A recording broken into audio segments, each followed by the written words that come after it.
सानिया एक 13 साल की 8वीं क्लास में पढ़ने वाली लड़की है जिसे नई नई चीजों के बारे में जानना पसंद है। कबीर सानिया का बड़ा भाई है जिसकी उम्र 14 वर्ष है। वो सभी गतिविधियों और खोजों में सानिया की मदद करता है।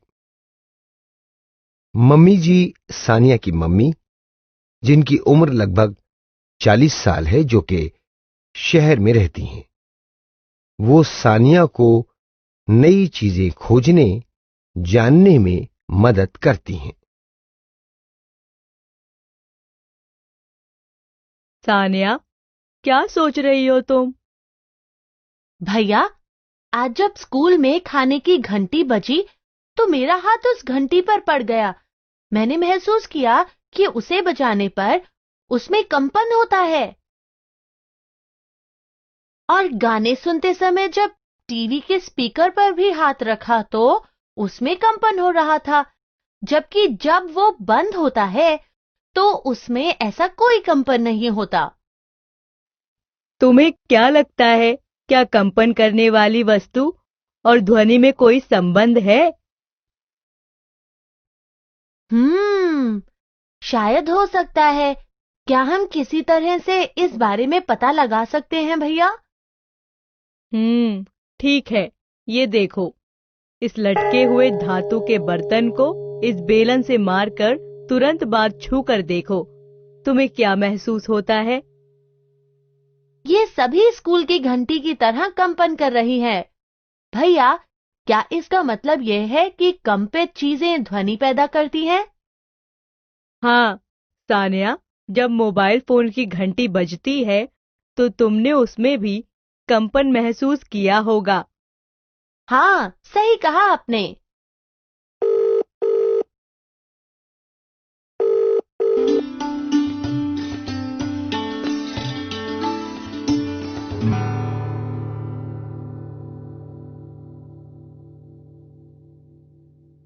क्या आपने भी कभी इस तरह के कोई उदाहरण देखे हैं? क्या सभी ध्वनियों के साथ आपने किसी कंपन को महसूस किया है? जब मैं थाली में चम्मच से धीरे से मारती हूँ, तो ये ध्वनि आती है, लेकिन मैंने इस थाली में कोई कंपन नहीं देखा। तुम इस थाली में थोड़ा पानी डालकर क्यों नहीं देखती सानिया? अच्छा, डालती हूँ। ओह, चम्मच से किनारे पर मारने पर इस पानी में तरंगें उठ रही हैं, मतलब इसमें भी कंपन है। क्या आप ये देखकर वस्तु के कंपनों का ध्वनि के साथ संबंध समझ पा रहे हैं? क्या है ये संबंध, बताइए?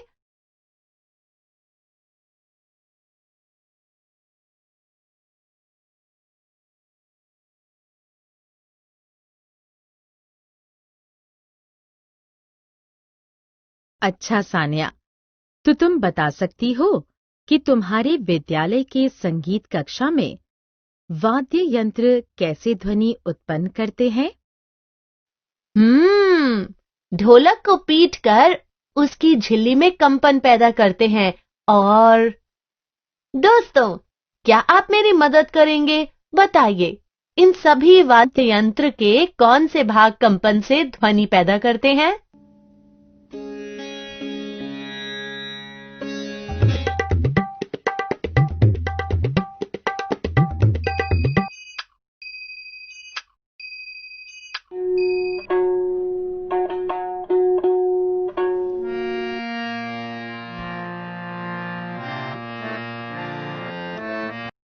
मम्मी, फिर तो जब हम बोलते हैं तब भी हमारे कंठ में इसी तरह कंपन होता होगा, है ना? बिल्कुल। तुम अपने हाथ को अपने कंठ पर इस तरह रखो और देखो क्या होता है। दोस्तों, क्या आपको भी यहाँ कोई कंपन महसूस होता है? आप भी करके देखिए। क्या तुमने कभी सोचा है कि हम सभी की आवाज अलग-अलग क्यों होती है? तुम्हारी और कबीर की आवाज में अंतर क्यों है? शायद सभी के ध्वनि उत्पन्न करने वाले भाग की बनावट में कुछ अंतर होता होगा।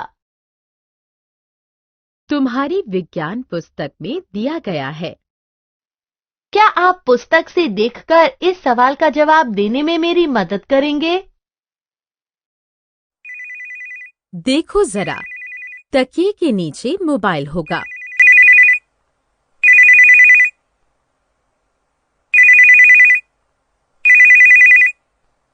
दोस्तों, क्या आपने महसूस किया कि तकिए के नीचे फोन की आवाज बहुत धीमी थी और बाहर निकालने पर इतनी तेज?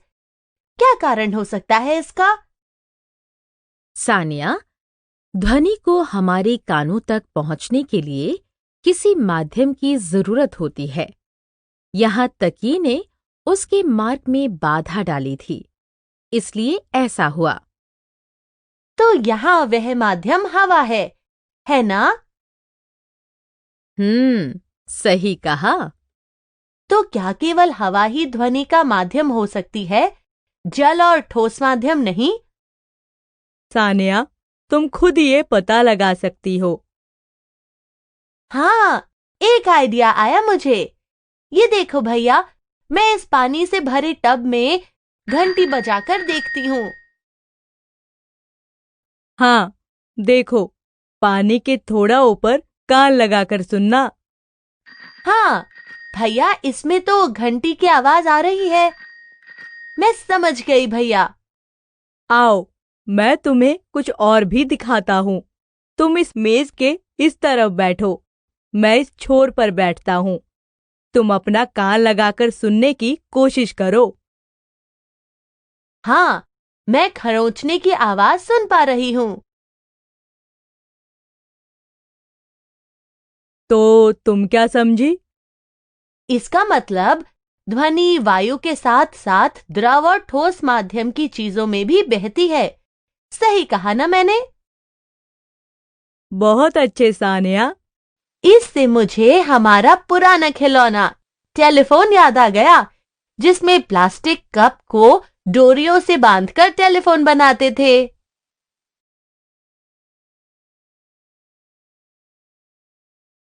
तो आज तुमने क्या क्या जाना?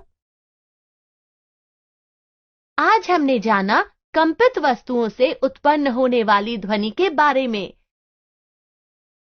इंसान ध्वनि कैसे उत्पन्न करते हैं, ध्वनि पैदा करने वाले शरीर के अंग के बारे में, और हमने जाना कि ध्वनि हवा के साथ साथ पानी और ठोस माध्यम जैसे लकड़ी, धातु के माध्यम से भी हम तक पहुंचती है।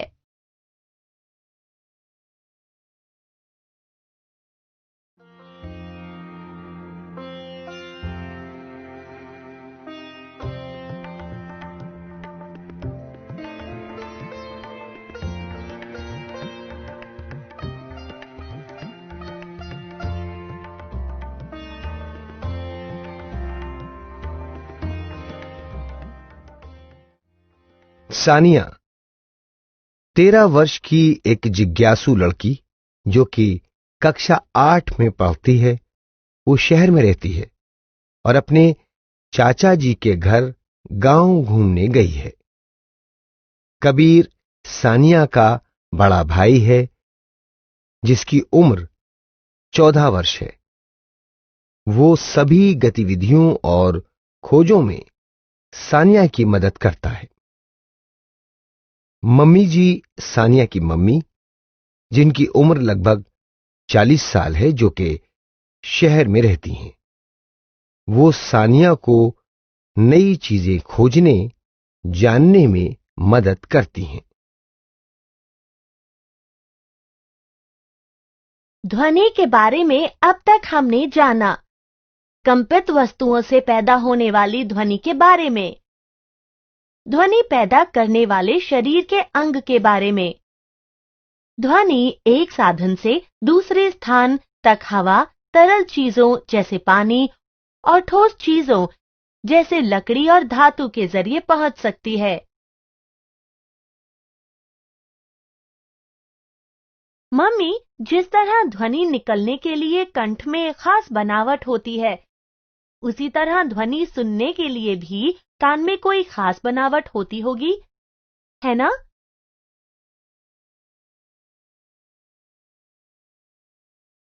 बिल्कुल।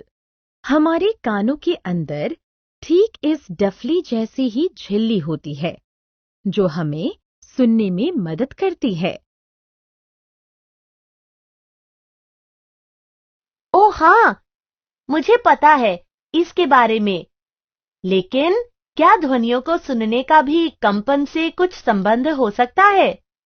क्या ध्वनि को सुनते समय भी हमारे कानों में कहीं कंपन होता है? दोस्तों, क्या आप इन सवालों का जवाब ढूंढने में मेरी मदद करेंगे? क्या हमारी पुस्तक में कहीं इसका उत्तर मिल सकता है?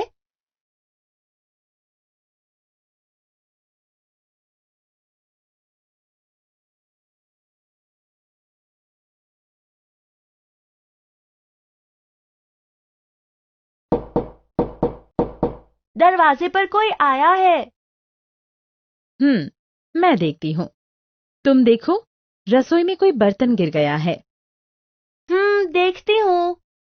दोस्तों, क्या आपने भी मेरी तरह इस बात पर ध्यान दिया कि हम बिना उस चीज को देखे उसकी ध्वनि को कैसे पहचान लेते हैं? आओ, मैं तुम्हें कुछ दिखाता हूँ। इस गिलास पर एक बार धीरे से चम्मच मारो। अब गिलास के किनारे छूती हुई एक थर्माकोल की छोटी गेंद लटकाते ही देखो, तुम्हें समझ आता है? कंपन करते गिलास ने गेंद को कुछ देर तक ढकेला। अब थोड़ी जोर से चम्मच से मारो। देखो कि गेंद गिलास से कितनी दूर तक धक्का खाती है।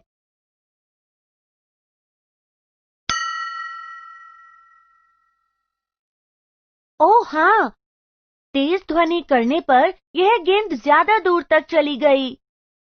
क्या तुम्हें दोनों आवाजों में कुछ अंतर महसूस हुआ?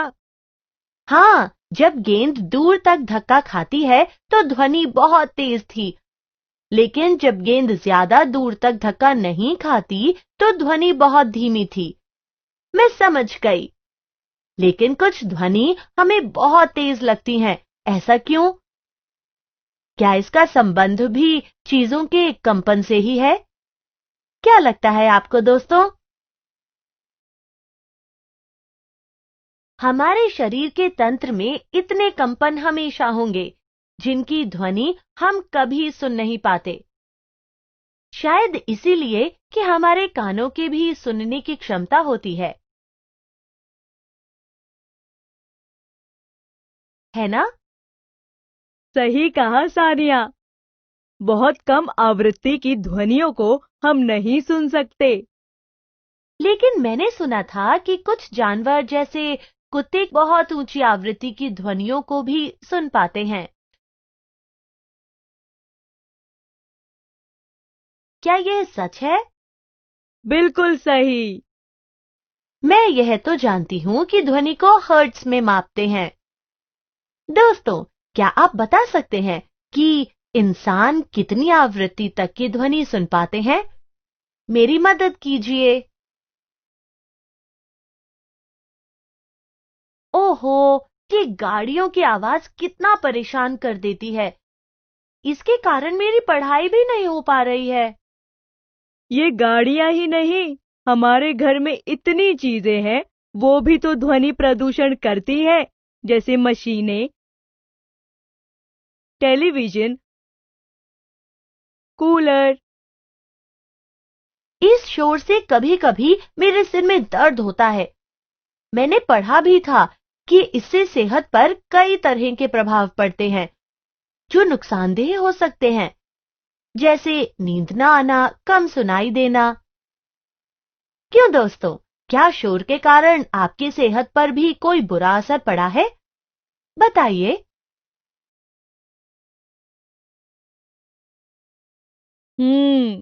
हमें इसे कम करने की कोशिश तो जरूर करनी चाहिए। इससे जानवरों और बीमार लोगों को तो बहुत ज्यादा समस्या होती होगी। हाँ, मैंने देखा था दीपावली पर कुत्तों को पटाखों की आवाज से बहुत परेशान रहते हैं। पटाखों पर रोक लगानी चाहिए। सही कहा। सानिया, हम और क्या तरीके अपना सकते हैं? मैंने देखा था एक अस्पताल के बाहर एक बोर्ड पर लिखा था कि आगे अस्पताल है, हॉर्न ना बजाएं। ये भी है जिसे हम सभी ध्यान में रख सकते हैं।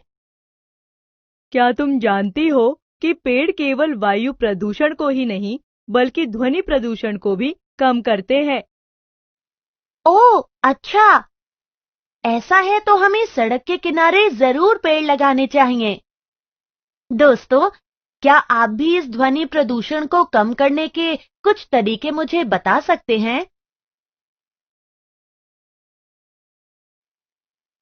सारांश। आज हमने जाना कि हम ध्वनि कैसे सुन पाते हैं, कि हम ध्वनि की पहचान उसके गुणों के कारण कर पाते हैं, जैसे हल्की और तेज ध्वनियां। कुछ ध्वनि हम सुन सकते हैं, कुछ ध्वनियां हमारी सुनने की क्षमता के बाहर हैं। ध्वनि प्रदूषण और उसे कम करने के उपायों के बारे में